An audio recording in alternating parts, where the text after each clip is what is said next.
Podcast time today on Rambling About Cars. It's time to get our game on. We're going gaming. We're talking car games, video games, cars, video games. They go together like peanut butter and jelly. We're going to take a little look back at the old times, and then we're going to jump forward into sim racing because sim racing is big deal these days. And then just for the fun of it, we're going to launch a new segment called Unsung Heroes, where we're picking cars that don't get the respect they deserve. Friends, ladies and gentlemen, Knights of Nitro, Rambling About Cars. I'm Christopher Smith. Across the screen, co-host Chris Bruce. How you going? I'm doing great. So we're going to be talking about car video games and then cars that deserve more attention. But right now, I want to introduce our guest for this week, and that's Matt Crisara. He is also one of our writers at Motor One. He writes fantastic news, just like the Chris's and I, or just like Chris and I. Just like the Chris's. Exactly.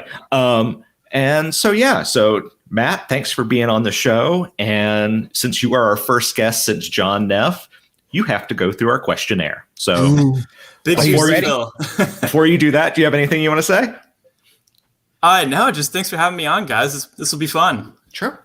Looking forward to it. And we should also point out, Matt's also a big gamer. I do a lot of the console stuff. Matt does a lot of the PC side. So yeah, we're going to have a good conversation today. We're so getting our nerd on right now. So to start, Matt, what is your favorite car of the 1980s? Ooh, 80s, that's a tough one. I would say the Lamborghini Countach. Okay. Even kind of goes back to the 70s a little bit, but yeah. Ridiculous it was, yeah. Rear wing is an option. It was theoretically illegal, but they, in the parking lot when you would get one, they would, screw it on with a power drill, drive off. Love it. Sure. That or the Testarossa, honestly. Yeah. Cool. No, those are both very iconic 80s cars. What is your favorite car of the 1990s? 90s. I got to say the Volvo 850R. Okay. Wow. Okay. That's an applause. That's some applause right there. I think it was just ridiculous seeing it in the British Touring Car Championship. So you're talking the wagon version in that case? Wagon version. Yeah. Okay. Yeah. Yes. It's next to everything else. Just wicked. Gotta go with that one. Approved. Yeah, Let me jump in with a quick question. Go Since for it. We're still sick with cars. What's your favorite rally car? Because you're kind of a rally guy, aren't you? Ooh. Oh, here we go. Easy answer would be Audi Quattro, but I gotta go lift the Lancia 037. Just because that's one of the best, David and Goliath stories of rallying. More applause. Last rear-wheel drive car to win the World Rally Championship. I got to go with that one. That's a good pick. I can't fight you there. Your favorite car movie? Favorite car movie? Since I'm a big racing buff, so I got to go with Rush. It's about the James Hunt, Niki Lauda. They're sort of duel. Mm-hmm. That's a good movie. That is a good movie. I can't. For anybody that hasn't seen it, it is just a fantastic movie. Yep, and we covered that quite a bit when it was in production here. Like, they actually filmed at the Nürburgring, and some people kind of snuck in and filmed that stuff. It was pretty cool. So, pick one: heated seats or heated steering wheel. Ooh, I've never had a heated steering wheel. That would be awesome, but I got to go with heated seats. Fair. I also have never had a heated steering wheel, so I'm with you. I've had both. I take the seats. Honestly, it's nice to grab onto a warm wheel, but put on some gloves, you slacker, Some gloves. There you go. I'm with you. So I'm going to throw in a quick audible here before our last question, because I was actually, with Neff, we knew what he had. What car do you own right now? Volkswagen Golf GTI. Oh, what year? It's Mark 7. Okay. Cool. The answer is always GTI. I guess so. Yes. The answer is always GTI. Oh, man, very good. And final question. Assuming it was available in the market right now, would you buy a level 5 autonomous vehicle, which means that there are no physical controls, you just bloopity bloop where you want to go, and it takes you there? And that would be your main mode of transport. I would say no. Definitely based off of the answer to the previous question. I love driving too much, to give it up. Even if I could have a weekend car, I think I would still stick with the analog. Fair. Totally fair. No, fair, acceptable. Yeah, those are all good answers. I can't fight. I feel like that's the obligatory answer, though, writing for a car site, right? Well, I mean, John was the level 5 is what put him off. It had been level 4 and you still had steering wheel and pedals. He was fine with it. Yeah, for sure. I think on like long haul car journeys, if I was like on the highway and then it would take over, I would do that. Just for sort of the really long stuff. But if I didn't have the option, I got to say no. Well, I mean, I think of all the commutes when I was living in Michigan that I did from Ann Arbor to Dearborn when I was at Ford. It didn't matter what car I had. That commute sucked. So give me a level 5. Just take me to work. I don't care to drive on I-94. I hate I-94. Yeah, and then I'll get home and I'll take out the analog car for some fun. Can you imagine the people in 20, 30 years that are just going to be sleeping? Like, you just wake up, you go back to 20, bed in your car. Years? If that happens now, man, don't you see YouTube at all? But those people are going to die.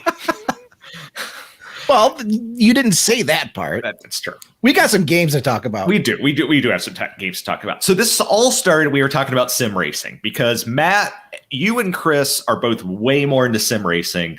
I dabble in it. I've been way into it in the past, and just because of my current setup, I'm not so much now.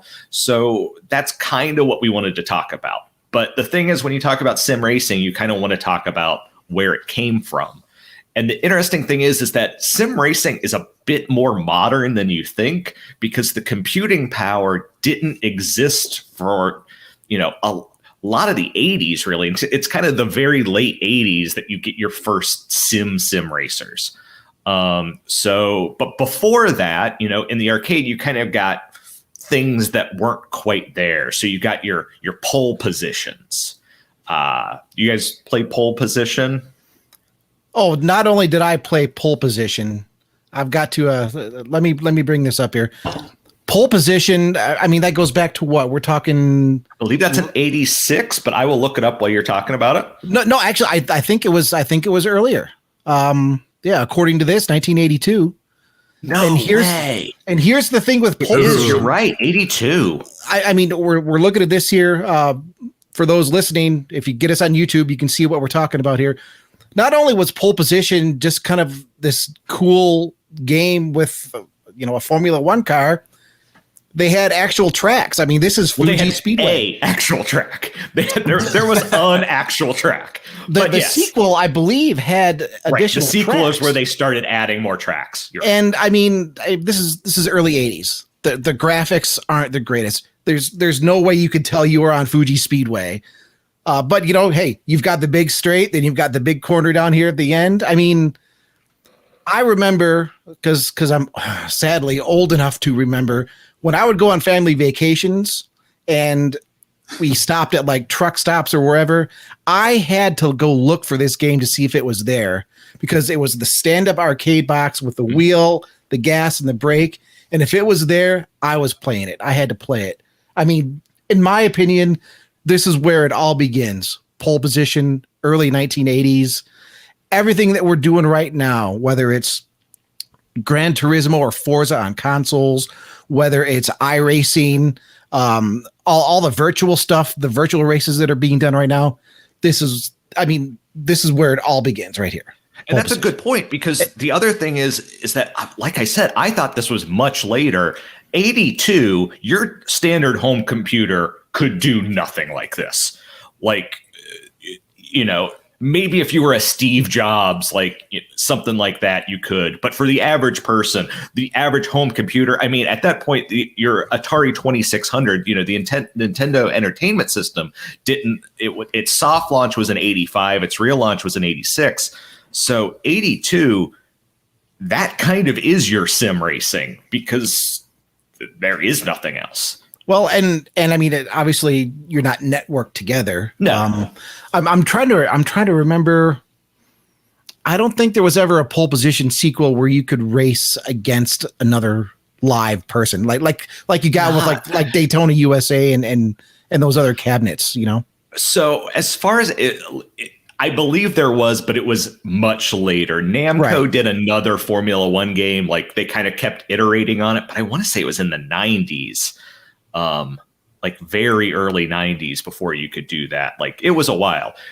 If though you wanted to race against someone else, and still we're not really talking about Sims, you had to go with your Ivan Iron Man Stewart Super Off-Road. Oh, I loved this. I still love this. There's an arcade bar here in Rapid City that has Ivan Stewart Super Off-Road that I still visit from time to time when COVID situations allow. Matt, have you played this one? I have not. Oh, we're like 20 years ahead of them. Yeah, it still predates me a little bit. No, that's fine. It's just, so here's what you are playing with another person. So on this cabinet, there are 4 steering wheels and pedal sets right next to each other. Yeah, I mean, you're playing with 4 people. Yeah, it's not just 2-player. Or, you could play 2, but if it, I had one of these in my college, in the laundromat of my college dorm. Oh man. And so, you're waiting for your underwear to dry and like you throw in some extra quarters and then you blow all your quarters on this and now you got to hang your underwear out the window. Exactly. Guilty. Yeah, and again, so this is even simpler. This is a single screen game, but the competition is still there. And the cool thing is you are elbow to elbow with the person you're playing against. Like you can kind of push, you can mess around with the guy. And it's not a sim experience, but it is you really get into the game, and that's kind of what makes it cool. You get into it, and I mean, like pole position, that was the foundation for other things to come. And I just got to say, on Ivan Stewart Super Off-Road, it had the wheel, it had a shifter, didn't it? If I remember, Ivan Stewart didn't. I don't think it didn't. It didn't have. Maybe you're right. But the wheel pole position did. Yeah, pole position, but it had high and low. Right. Yeah. The wheel on Ivan Stewart Super Off-Road. Yeah. It didn't have like stops or anything. It was just like a freewheel thing. Right. So you just kind of swung. You just put all your body weight into it and stopped it at the right point. It was. And you had nitro buttons, so if you were like way behind on the last lap, all you were doing was just spinning the wheel and just nailing the nitro buttons. And it kind of predates phone games today, because if you put money in, you could buy more nitro. So like if you really wanted to beat that guy next to you, you could just throw some more quarters in and you just keep slapping the nitro button. So, that's pretty good. That's also sort of where that pay to win strategy came in. Yeah. Yeah. In a certain way, like they predated that. That's pretty good. So Matt, I mean, where does your kind of arcade sim racing experience begin? To be honest, it's pretty modern actually. I can't completely remember where exactly my interest in sim racing came from. I think what got me into sort of the serious part of it was Project Cars. Okay. Which, started with a gamepad, and you play with some buddies, and that was fun. It was a good balance. And then I got into games like Assetto Corsa and now Assetto Corsa Competizione, and it's a whole nother deal. But actually, to be honest, I think it was Dirt 3 where everything started. And I was actually, I started playing on a keyboard with that. Wow. Which I don't even know how I made that work. But I think Dirt 3 is where it all started. I have good memories of Dirt 3. I mean, I thought, well, I guess before I get to Dirt 3, I have to think about, the Gran Turismo series, because I think it was GT2. Yeah, that introduced the rallying. That introduced rally. Yep. And that's really where I started to get my first kind of taste. I mean, I was in college at that point. And that's where I started to get kind of my first taste of this whole rally scene. Right. And for me, it was Colin McRae 2.0. Well, that too. Colin McRae. Was Colin McRae before Gran Turismo? I thought they were about the same time. They're very close. I'm going to look it up while we're talking here, but they're very because I remember. I mean, my first cockpit that I built. I mean, it's just a couple pieces of wood with a steering wheel sitting on it, but I was using that, if I remember correctly, for Colin McRae 2.0, and then I was using that for GT2. Of course, this was all on the PlayStation. I only recently got rid of my Colin McRae 2.0 game, like about a year ago. You sell it for kind of a pretty penny? Well, yeah. I thought I don't really play it. I mean, I like having it just for sentimental value, but I don't really play it.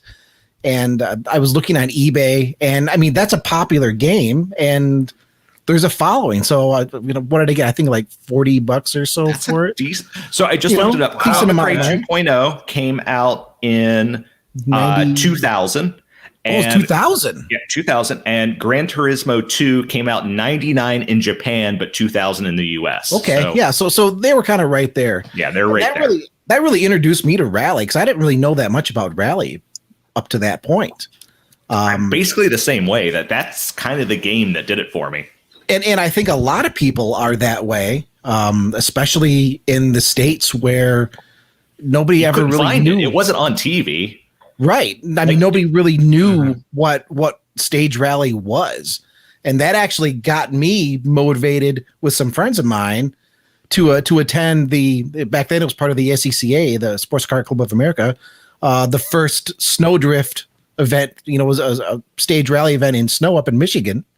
I went to that. Michigan? It's in Pennsylvania now, right? I think no, it's still in northern Lower Michigan. Okay, for some reason I thought part of the ARA now, but I went to my first stage rally event. That was, I think, 2000 or 2001, because of Gran Turismo, because of Colin McRae Rally 2.0, and I wonder how many people out there discovered this whole new genre because of video games.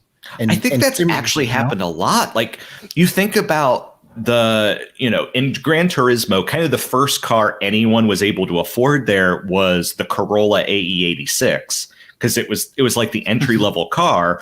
So people put so many hours into that. I honestly wonder how much that popularity forced Toyota and Subaru to come out with the GT86, FRS, BRZ, whatever you want to call them. About a decade or so after that there was kind of that groundswell of interest. I mean, it's amazing to see how it all evolved from early on to where it is now, not just in terms of the entertainment value, but a business case. I mean, Matt, you know a lot more about the hardcore sim racing genre than I do. I mean, there are professional sim racers. Sure. And some of them make really good money. Hey, Ma, remember when you said, "Oh, you're just going to play video games? You're never going to get anywhere in life." Well, guess what? It's like it's all morphed into just a huge business and also a huge marketing opportunity for manufacturers. Do you remember the grief that Toyota was getting for not having any cars in Forza Horizon? Yep.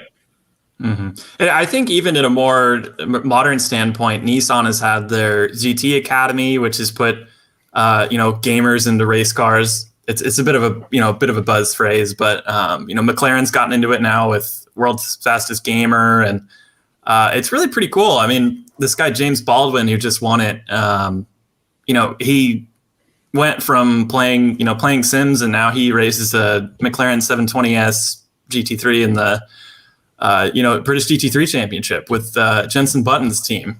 So it's like, that's just nuts.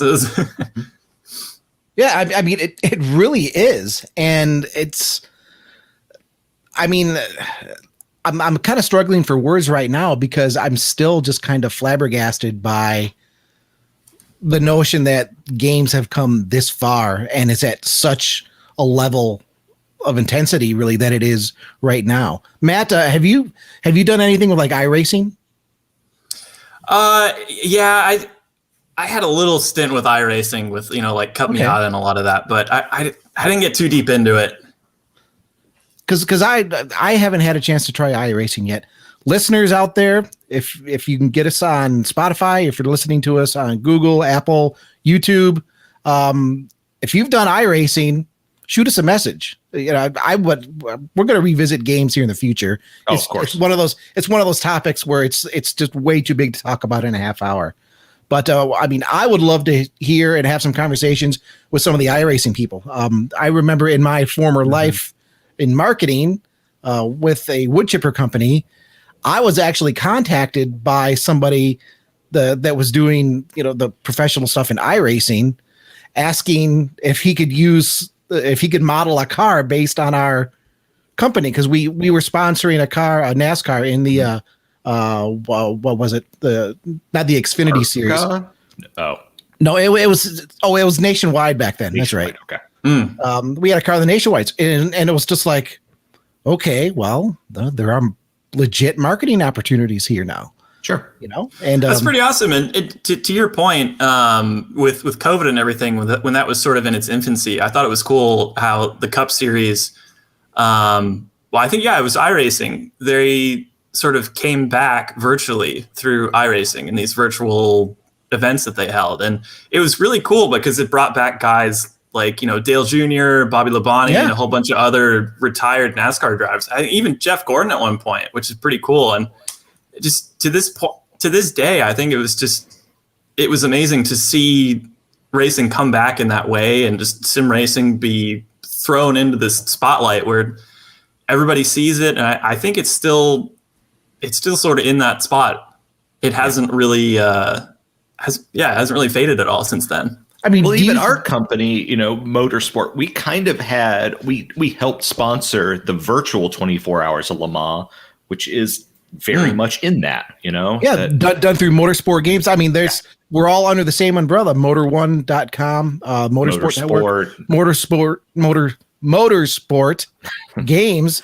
I mean, this year the virtual 24 was, if I remember correctly, it was a huge thing. I mean, we've got it up here on the screen for YouTube right now. We're helping put on the virtual 24-hour of Le Mans. I believe at the time it was the most watched virtual race in history. It was. Yeah. It was at that. And, you know, when I watched part of it. I didn't watch all of it just because it's 24 hours long. 24 hours. I can't sit still for 24 hours. But I mean, from a spectator standpoint, no, you're not there. You're not smelling the racing fuel. You're not hearing the sounds. But honestly, from a television perspective, I didn't think it was really that different. And the racing action was still pretty competitive. Oh yeah. I mean, every now and again, you would get noticeable glitches in the game where, okay, well, that shouldn't have happened. But hey, you know what? There are real world glitches too. Mm-hmm. This is just a different kind of thing, right? Yeah, and to your quote about the racing, I think we have a clip here with Gran Turismo in it, and it's a fallacy of sim racing is that, you know, it's just a game, it's fake, but it actually produces some fantastic racing. You know, this whole notion that it's just sort of, you know, a game. People are starting to realize that it's just so much more. You know, I've had some conversations with some people that still they don't get that condescending, but I see it a lot from people that do a lot of, say, autocrossing or just, you know, track day events. You know, they're like, well, if you're going to spend that much money, why not spend it on a real car? And to be fair on all sides, because I've done a lot of autocross, I've done track days. It's not the same as sitting in your home, and even with a nice racing cockpit, it's still a different feel. It's still a different type of excitement. It's a different type of enjoyment. You can't really compare a sim racing genre versus a real racing genre. You really have to think of them as separately. But here's where sim racing really comes into its own. As somebody who enjoys driving, as somebody who enjoys pushing racing on the edge, I can get in 2021 a very satisfying racing experience with a good sim racing platform, with a good wheel, with a good cockpit. And I don't even have a good wheel and a good cockpit yet. My stuff is all right, but I can get an experience that is satisfying enough to where I'm greening at the end of the day, and I get excited if I cut a half a second off a lap time. Mm-hmm. And I mean, I think that's where the sim racing genre is right now, and I think it's only going to continue to get better. And I'm excited to see it being taken seriously. I'm excited to see, I mean, careers being made from this. It's a different approach to racing, but it is still real racing. I mean, am I crazy? Mm-hmm. No, because it's still about the competition of who can go the fastest in, around a specific course. Now, I mean, if you jump into like you jump into like Forza 7 online, one of their online groups, and people are just kind of plowing into each other. But Matt, I mean, like you're racing on Assetto Corsa Competizione, right? Yes. Yeah, that's probably my most played. Now, I mean, because I haven't tried that online yet. No, I haven't either. People take that seriously to a degree where, I mean, they'll get like angry if you accidentally bump somebody. Never mind trying to, just full throttle into a corner to punt them into the end zone, For sure. Yeah. It's funny. Because I've heard real racing drivers talk about when they're going through this iRacing stuff, and Assetto Corsa Competizione, the SRO, sort of the governing body for GT racing, which is what that game is all about. They hosted a whole virtual series with real racing drivers, and a lot of them have said that it's actually more intense to race virtually because there's none of this sort of if you're in a real race car and you're going 190, 100 miles an hour through Eau Rouge or something, there's sort of a fear factor there that if it goes wrong, you will be injured. But if you're in Assetto Corsa Competizione and you go for that really bold move and it doesn't go right, you'll crash, but you have a reset button. So and you're still I think alive. We've seen it. Yes, that's a good thing as well. But it produces this really amazing and exciting racing that I don't think you would see in real life. No, you're absolutely right there. You're absolutely right. You'll try things on the sim that you wouldn't try in real life. And yeah, that can result in some, holy crap, did he really just make that? Did he really just pull off that pass? And for sure. And if he doesn't, well, yeah, that too, right? It's honestly been weird as well, because I've had super serious races and, I compete in some league competition. It's nothing big, but you'll have like a really intense race and I'll be done and I'm like, wow, my heart is like racing right now. And I'm just sitting in front of a desk with wheels and pedals in front of me. It's really cool what it does. So Matt, can I ask you, tell us about your rig. What are you racing with right now? Oh yeah, definitely. So yeah, I have a Thrustmaster TSPC Racer. It's sort of like a Formula style wheel. That and the Thrustmaster pedals to go with it. I forget exactly what they're called, but it's strapped to a desk. I don't have a proper rig per se, but I think it's proof enough that you don't need a direct drive wheel or these load cell pedals and Fanatec stuff to be really fast. Really even on a gamepad you can be quick. But yeah, that's what I'm working with right now. And just to be clear, you're running through a PC, right? You're not. Do you do anything with consoles? Just PC right now. Okay, I know I'm part of a Facebook group, a DIY sim racing cockpit Facebook group. That I mean, I've seen people build full motion rigs. They're doing this stuff themselves, full motion. I mean, going side to side, tilts you forward for brakes, tilts you back for acceleration. They've got fans that are built in, like computer fans that are timed. So when your speed goes up, the fans increase to blow more. I think that's a bit over the top, but every ounce of immersion you can get. I get it. Yeah. But I mean, the dedication that's going on there. And then I would see somebody say, well, you could have a pretty cool real car for the amount of money that you spent on this. why are you doing this? And it's like, well, you take your real car out to the track, and yeah, I mean, it's a different experience. It's exciting, but you know what? If you slide and you bump into a wall, now you got to spend more money to repair it. You have to spend more money for tires. You have to spend more money for fuel. Once I build my rig, that's it. I just need to upgrade my PC hardware every now and again. So I mean, it's a different experience, but it's. I don't even get as serious as you, right? I'm the console guy. I've got an Xbox One X. I've got my homemade sim racing cockpit that I actually did a story on last year. Still pretty impressive. That is very impressive. Yeah. It still holds up. I made some errors in that. I need to fix it and beef it up some more. But to sit down and just kind of relax. I'm also a big Project Cars guy. Project Cars 2 was awesome. Matt, you and I reviewed Project Cars 3. Can we talk a little bit about Project Cars 3? Were you quick? We're at that 30-minute mark. Yeah, I know, but I'll give you a couple minutes. Yeah, because it's worth saying. We got to do this. Project Cars 2 is still one of just my go-tos if I want a pretty decent console sim racing experience, just because the physics are good. I don't think the physics are outstanding, but just the whole process of the qualifying sessions, the practice sessions. If you go out and just floor it right off the bat without warming up your tires, you're toast. It has such a comprehensive feel.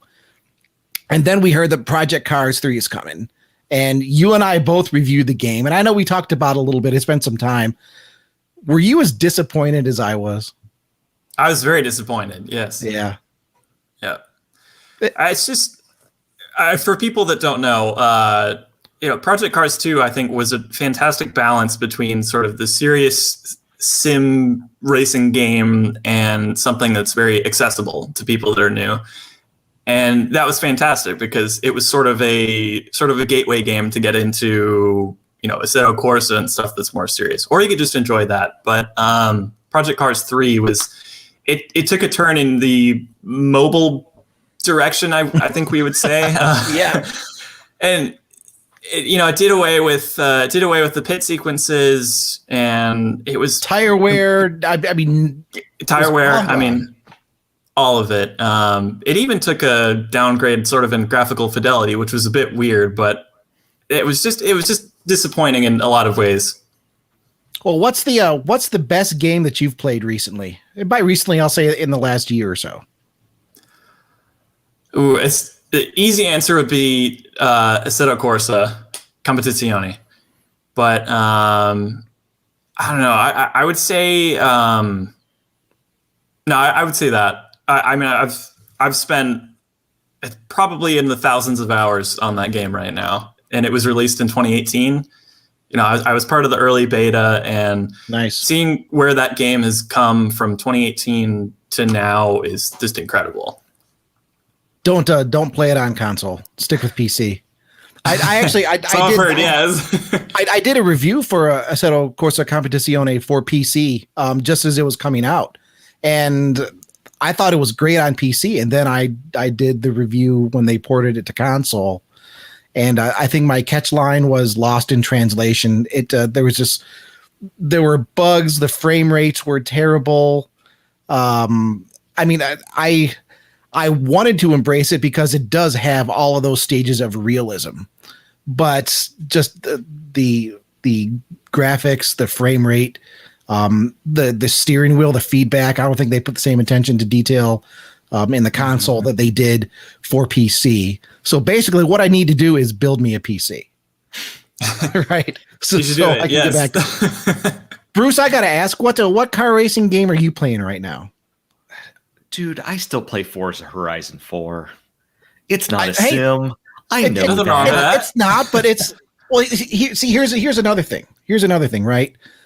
I've encountered it, and it's kind of ironic because I was talking earlier about the people that are racing real cars, kind of being a little condescending to the sim racers.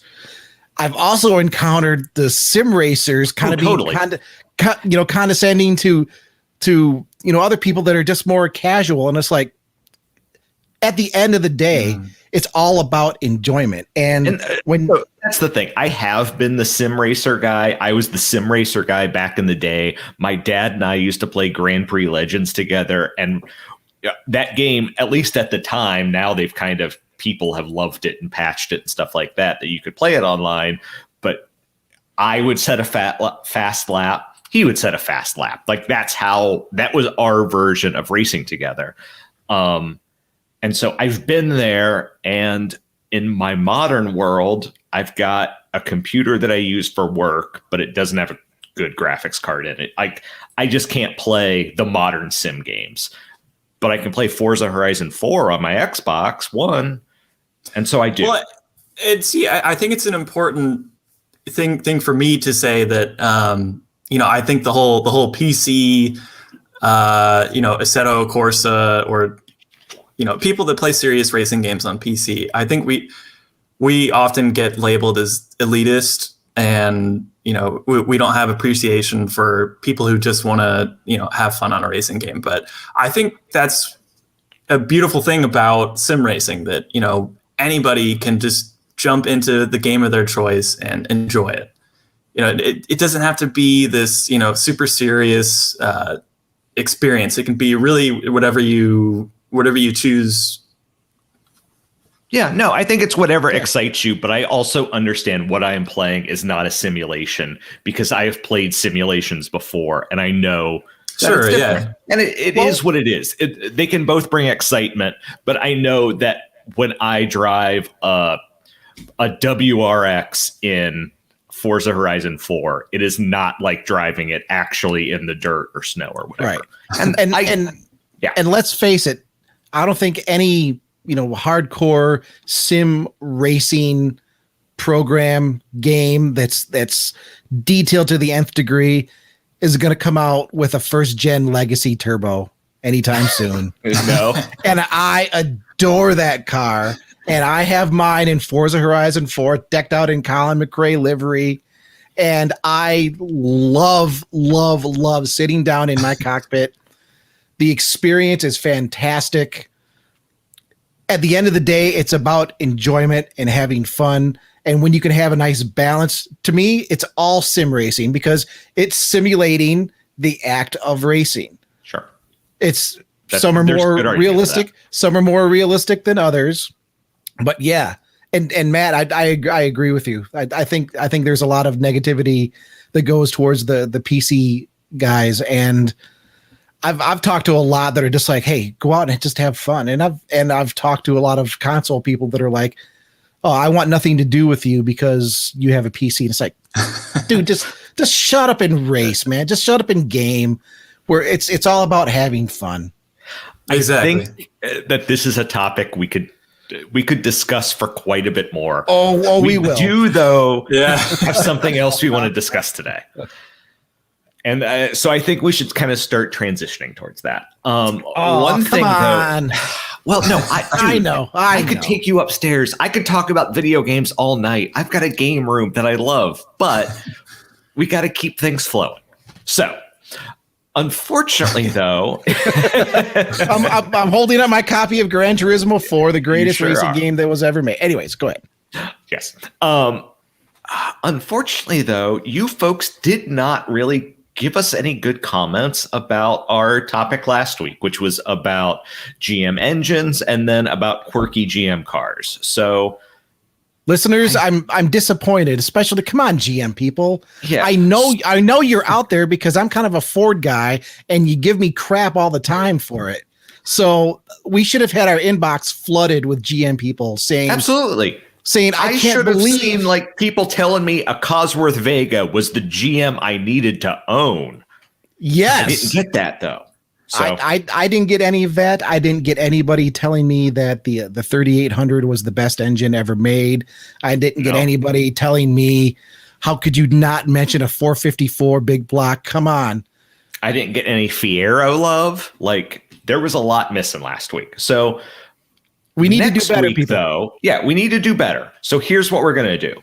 We already know who our guest is for next week. And Smith, you were going to introduce that person, and let's get some questions going. So please. So listeners, whether you're on Spotify, I'll say it all again: Spotify, Google, Apple, YouTube, iTunes, YouTube. Yep, the whole shebang. Well, especially if you're on YouTube and you're into cars, you might know this person. Mm-hmm. His name's John Benson. He has tire reviews. His channel on YouTube. He's one of the most knowledgeable tire guys I've ever talked to, and I'm one of those tire nerds. I've preached many years about having good snow tires in winter conditions, but after talking to John, and we've covered quite a few of his videos, and they always do good for our Motor One audience. And he's an interesting guy. So he's an interesting guy, and he's put out some very interesting tests that have even opened my eyes in other areas that I didn't realize. And I always thought I was kind of a tire nerd. And the fact is, tires are probably the single most underrated, underappreciated part of a vehicle.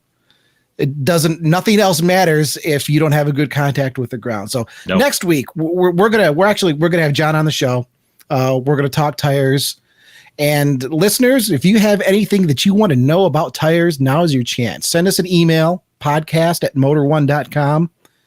Give us your questions. We're going to have John for the whole hour. We're going to talk tires. We're going to do some other fun stuff. And here's your chance. What do those numbers on the sidewall mean? We can tell you. We can tell you. Do snow tires really make a difference? Well, I can tell you right now, yes. Hell yes, they do. But other things to consider, like temperature, the compound of the tire. There's so much to talk about. So any questions, now's your chance.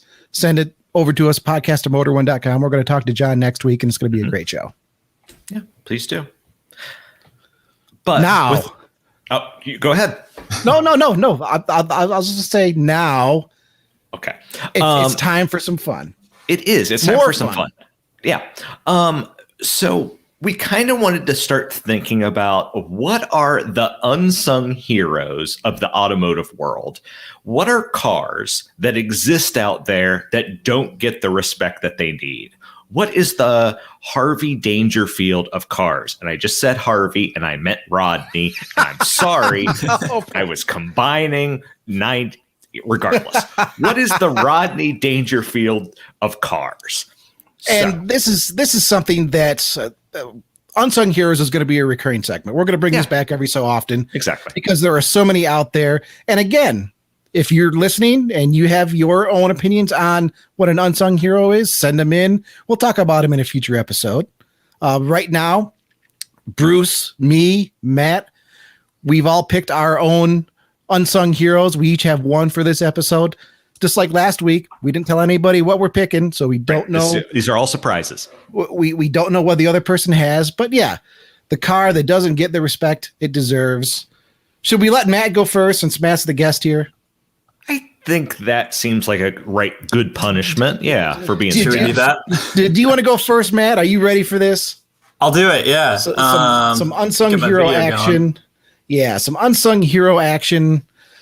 I mean, any genre, any era.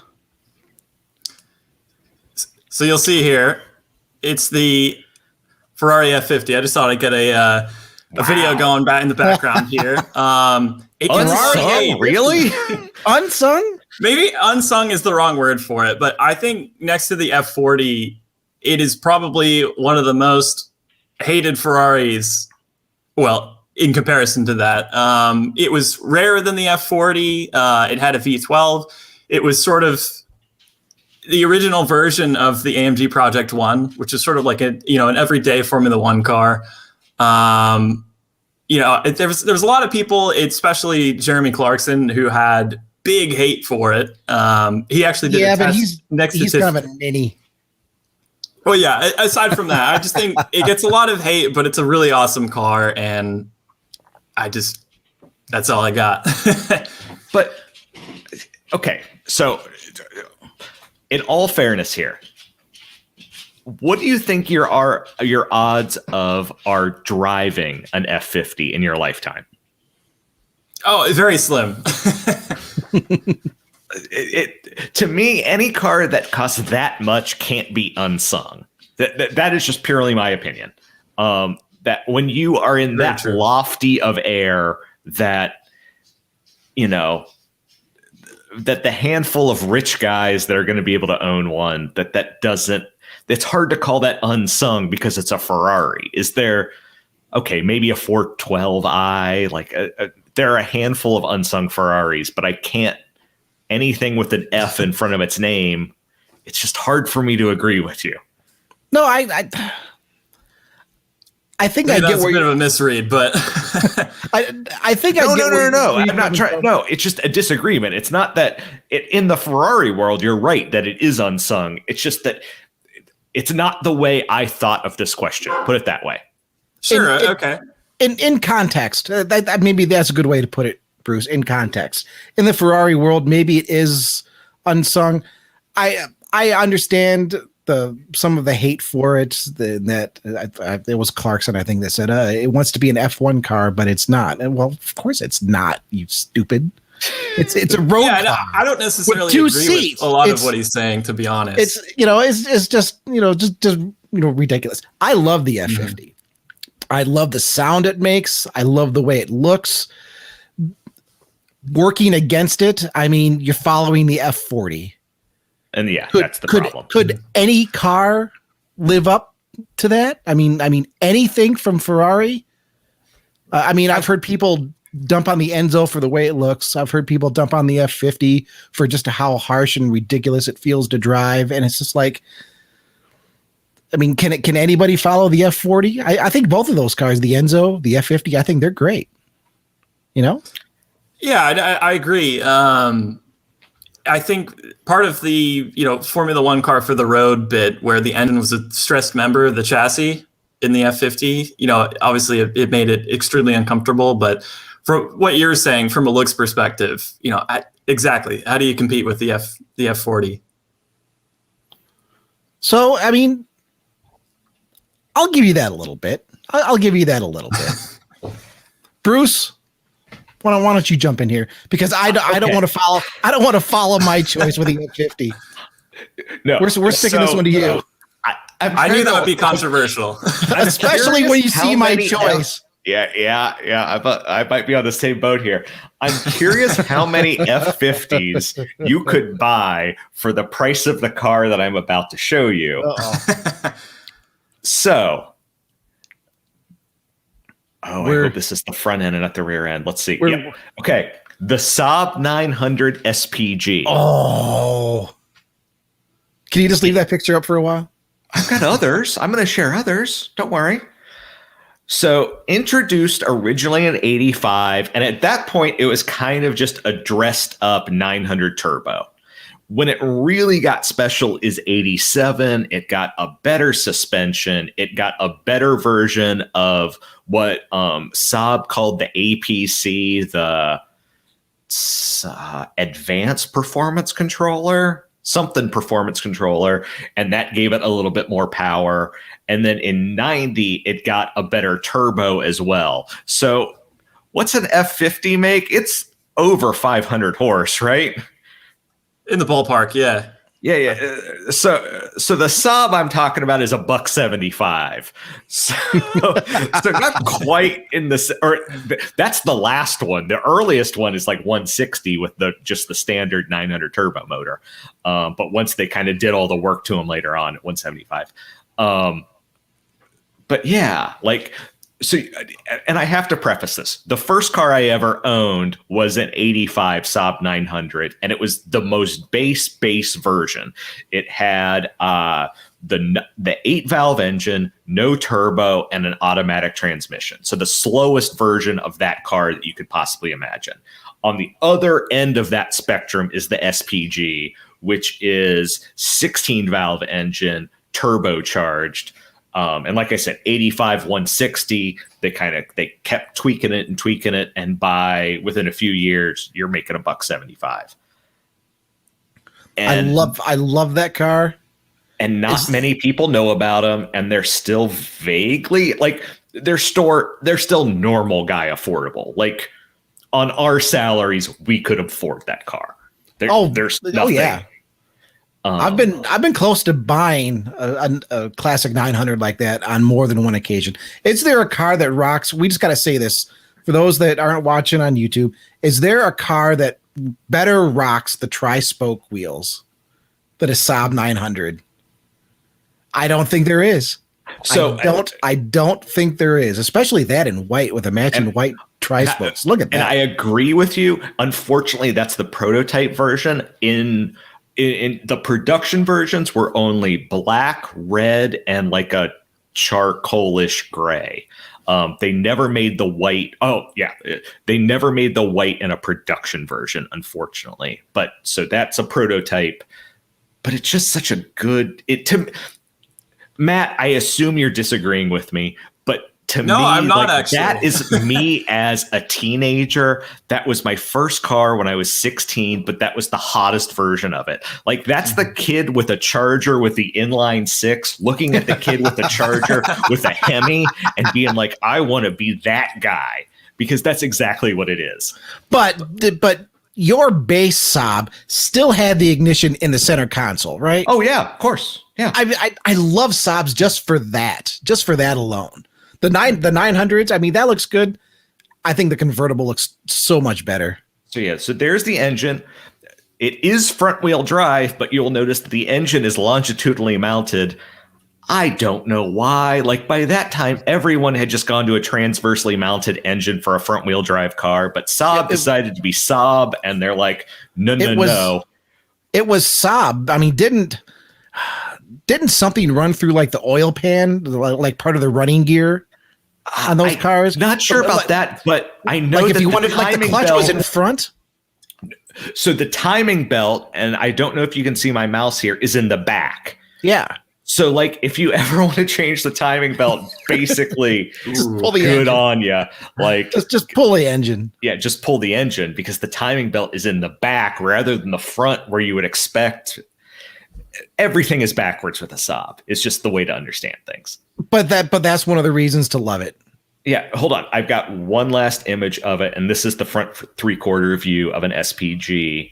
And I have to thank Bring a Trailer for these images, because finding vintage top-end Saab images are just hell. I think that kind of speaks for Saab. So yeah, so you've got your 3-spoke wheels, you've got your body cladding down the side. So this is a part that I bought as a kid. The vent cover at the back, that was like a turbo SPG thing. Like that's what the cool Saabs had. The regular ones had a full-on vent back here. Yeah, like I would. If one came up today for like $6-7 grand, I would buy it just in an instant. Oh, especially an SPG. Did they make the SPG? Totally. Did they make the SPG in a convertible? No, I want to say that coupe only. They didn't. Okay. Yeah, it was coupe only. Yeah, because I've seen. I love convertibles, and I think that the Saab looks neat as a coupe. I think it looks better as a convertible. Is it unsung though? I mean, do you really think it's unsung? I mean, or is it just how many people do you hear like evangelizing the Saab 900, and then how many of those are evangelizing the top end version? I feel like it's a percentage of a percentage.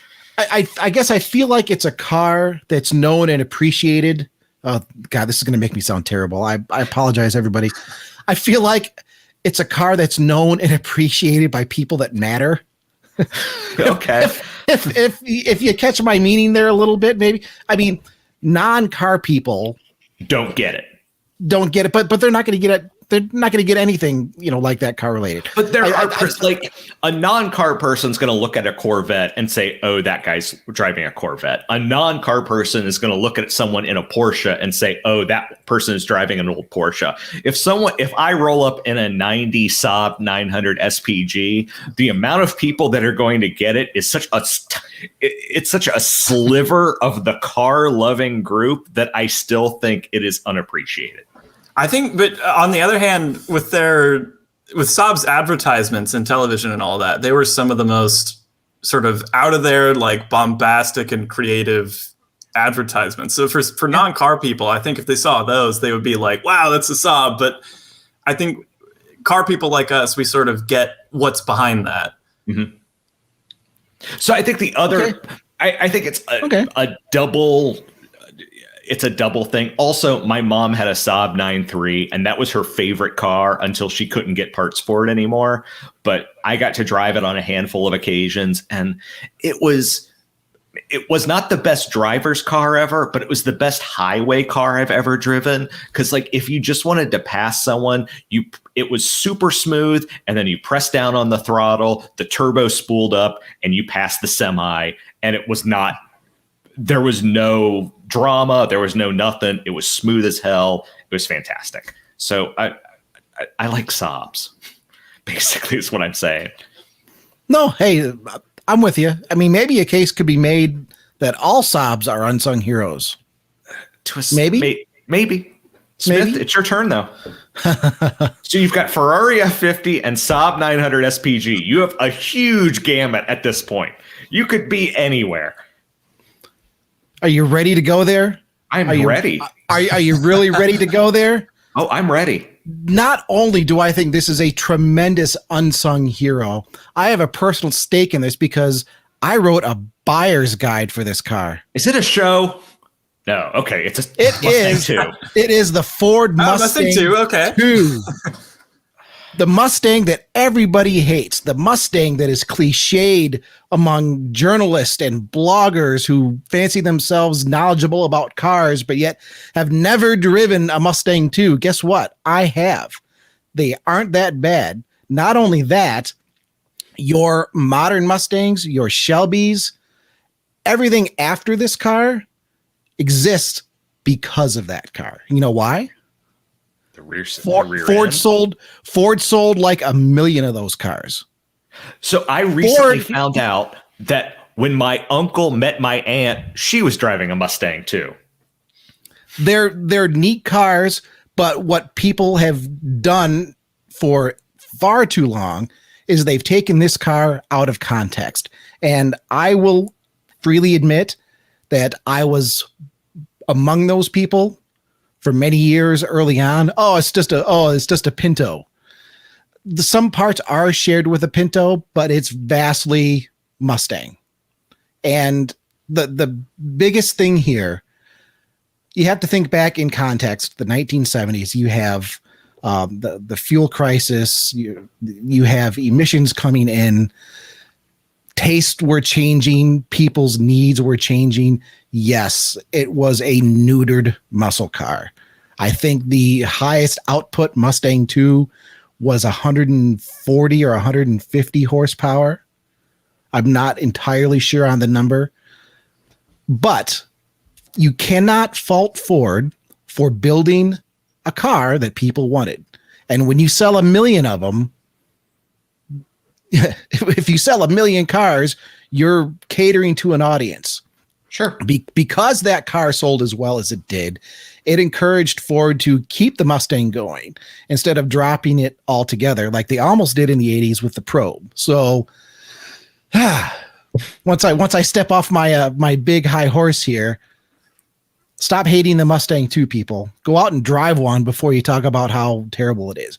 They are underpowered. Everything back then is underpowered. But I tell you what, it's got the 302 V8. I mean, you could get them with the 6-cylinder. Don't get the 6-cylinder. You can step up. I mean, the car that I'm showing right here on YouTube, this was actually a car that I almost bought. And I took pictures and I wrote up the article for Motor One. Here's the Mustang 2 buyer's guide that you never thought you'd need. This particular one, it had some minor rust issues. It was advertised as rust free, but when you looked up under the doors, I've got the pictures up here now. I mean, you could see some rust coming up underneath. This car was selling, I think, for $3,000, and maybe I could have bought it for less. And I mean, it certainly didn't look bad, but you can get a V8 Mustang 2 for very, very little money. And it's got the 302 V8 in there. You can snap your fingers and make 300 horsepower out of that engine with very, very minor investments. You swap out the heads and the intake. and give it a freer flowing exhaust, you're 300 horsepower. A car that small with 300 horsepower is just a rip to drive. And it has such a small wheelbase. It feels like it just kind of wraps around you. I guess the only other Mustang that I could compare it to might be like an 80s Fox body notchback that just kind of has that small feel to it. But that with the hatch, I mean, you get one of those, you tweak up the engine a little bit, you stiffen the suspension a little bit. That thing is an autocross hero. And I love the 70s louvers, just the big graphics, the ridiculousness of it all. Absolutely an unsung hero. And especially if you listening right now are a Mustang fan but hate Mustang 2s, you need to appreciate them, because the Mustang 2 is the reason you have or may be able to buy a new Mustang today. Change my mind. So here's the thing. I can't. Like, I was trying to look up. I think you're right. I think it's 140 horsepower. My only issue is that if you put that up against the other muscle cars of the 70s, the Camaro, the second-gen Camaro, second-gen Firebird. The ones that sold in much lower numbers, you mean? Yeah, no. I am saying from an aesthetic standpoint, I would take one of those. But I mean, at that point, the Challenger was a rebadged Mitsubishi, or was about to be. So, the 70s were a rough time. And like I said, my aunt owned one. The 70s were a rough time. And if you were in that time, that was about the best you could do. But the thing is, you have to remember in context. Back then, that's what I'm saying. In context, it was good. Best, like, I just don't love it. But the best wasn't a big power monger. The best was something small and sporty that was better on gas, even though it really wasn't better on gas. That's where it was better on emissions from as well. Right. They were trying to figure out, how do you make power from less displacement? And I can't fight you on this one. If you look at it within the context of its time, it's a good car. It's not a car that me personally I'm ever going to like, but I also can't tell you you're wrong. That's where I am. We're browsing through some of the pictures here right now. I mean, the car that I have pictured here, I drove. Like I said, I decided not to buy it. I don't have a lot of space. I already had a Mustang at that point. Actually, I still do. It's the Mustang that I still have. But yeah, I get so tired of hearing people just hate on the Mustang 2 because it was underpowered. Everything was in the 70s. Everything was underpowered. Well, it's a Pinto. There were some parts shared, but I think it's like 80% of the parts were Mustang. And they say these things just because it's the neat thing to say. And I can say this because I used to be that way until I met a friend of mine that still works over with the Ford Performance Group, who just loved Mustang 2s. He also loves Pintos. So, hey, I have a thing for loving the cars that most people hate, just because, somebody needs to love them. But every now and again, I was espousing the Corvair last week, to be clear. Like, I'm not, and I'm in that group too. So once I got to know and understand that car better, it matters to place it in context. That changes the whole story. Matt, you've been really quiet. That makes me a little nervous. Well, no, I was just going to say, it's, coming from me about that vehicle, it gets compared to the Toyota Celica a lot, does it not? I mean, because it wasn't as fuel efficient, I don't know if it wasn't as powerful necessarily, but I think over in Japan, it's like the Celica was just this beast of a package. It was, it was fuel efficient. It handled really well. It was, it might sting a little bit, but it was reliable. And I think you're not wrong. With all of those things, as you say, the Mustang 2, it was just sort of, beaten into submission for not really any good reason.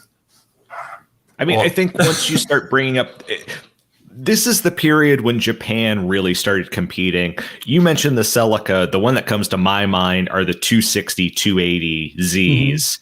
that are, they don't have that V8 power, but their inline sixes are kind of of similar range. Yes, similar performance and superior cars all around. I'm not gonna. But here's the thing. Coming from a modern standpoint, find a Celica or a Datsun 240 60 80Z for the price that you can get a Mustang 2.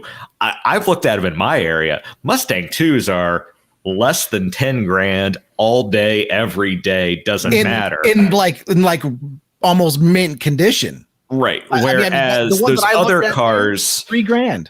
$3,000. It's an interesting position as time has gone on that, the Mustang 2 has not appreciated, whereas those Japanese models have. Mm-hmm. And I think those engines that, people always say, it's like, oh, it's underpowered this, underpowered that. But I think it's a lot more about the driving experience. It's something that's underpowered like that. You just drive it at 10 tenths and you drive the hell out of it. You would have so much more fun in something like that than, say, I don't know, just as an example, a more modern car with more power. Yeah. Well, I mean, I can actually give you an apples to apples on that, because right now I have a 95 Mustang GT convertible. It's the last year, the 5-liter. They were officially rated at just 215 horsepower, like as in 215. It's believed that they were a little underrated. I've done a little bit of work on mine. It's making about 250 at the crank. It's still, I mean, a new 4-cylinder Mustang has more power than that. Now, prior to that Mustang, I had an 03 SVT Cobra with the Terminator V8 supercharged. That was modified. That was making about 500. I do miss the power. I do miss the power of the Terminator, but I still enjoy the hell out of driving the old 5.0 with the 250 horse. It's got gobs of torque. It still has enough power to be fast and to get you into trouble. Mm-hmm. And you know what? The Terminator was like 20 grand, and this Mustang was like 3,500. So did I also hear correctly that you've driven your Mustang in the snow, the newer one? Several times. We were talking earlier about snow. I think good for that. Yes, I don't drive it that much because I work from home, and I'm not keen to go out and get it full of salt. But sure, yeah. we recently got some snowfall here in western South Dakota, and they're pretty light on the salt out here, especially in some of the the smaller neighborhood roads. So yeah, on what was it, Saturday, I think I just took it out for a fun drive around the neighborhood with my snow tires on. It's ridiculous how good that car goes. We'll talk about that stuff next week. Oh wait, one real quick. Okay. Don't you dress up as Santa Claus though and go out on Christmas? What? Where did you people hear that? Is there a secret camera in my house? Yes. Okay. For the last several years, because my family, my wife's family, they're all still pretty much back east. So come Christmas Eve, there are all kinds of houses around Rapid City here that like to decorate. And I enjoy the car. I enjoy the convertible. It's red. Okay. I've got a good set of snow tires on it. I'm not afraid to drive it up hills. I'll drive it through a foot of snow. I've got a little bit of weight in the trunk, and with the good snow tires, it'll actually go through it. I mean, that's how big of a difference snow tires make. So come Christmas Eve, we bundle up, we put the top down, no matter what the temperature is. I've done this when it was snowing. And I've got my Santa beard, and I put on my Santa hat, and we go out and we tour the lights around Rapid City, and we'll Facebook Live it or something so our families can see it. And yeah, it's become kind of a traditional thing. Good. And we can talk all about tires next week. Yeah. I've done a lot with tires. John's done just a heck of a lot more, and I'm really excited to get to chat with him to see just how shocking it can be when you have a good set of tires on a car, not just for winter, but in wet, in dry, and different applications. It's like I said, it's opened my eyes. So there's a little preview for next week. Sure. Well, I want to thank everyone for listening this week. As always, good afternoon, good evening, and good night. Matt, thanks for joining us. Yeah, thanks for having me on, guys. Do you have any like fun. social media, Instagram, Twitter, I don't know, whatever. Do you post on social media somewhere that you would like to talk about? Not really, honestly. Okay. Yeah. Well, get us at motor1.com. Yep. This gotta get that plug. This will be posted. Motor One. Well, not This will only be that, posted up on Friday. but not only that, but podcast at motor1.com. Please email us. Send us questions for John next week because he wants to answer your questions. This is a tire expert, and he's ready to answer whatever that you want to know. So please let us know. Power means nothing if you can't put it to the ground. And Bruce, this is something we haven't done, but you and I are also on Twitter. So if you want to, if you want to talk with us on Twitter, you can catch me at CH Writing, CH Writing. Bruce, what's your outlet? Mine's easy. It's Chris, CHRIS, Bruce, BRUCE, 1985, 1985. So. There you go. Catch us on Twitter. Post your comments. Email us podcast, motor1.com. Bruce, take us out, man. All right. Thanks a lot, folks. We'll talk to you next week. Bye-bye.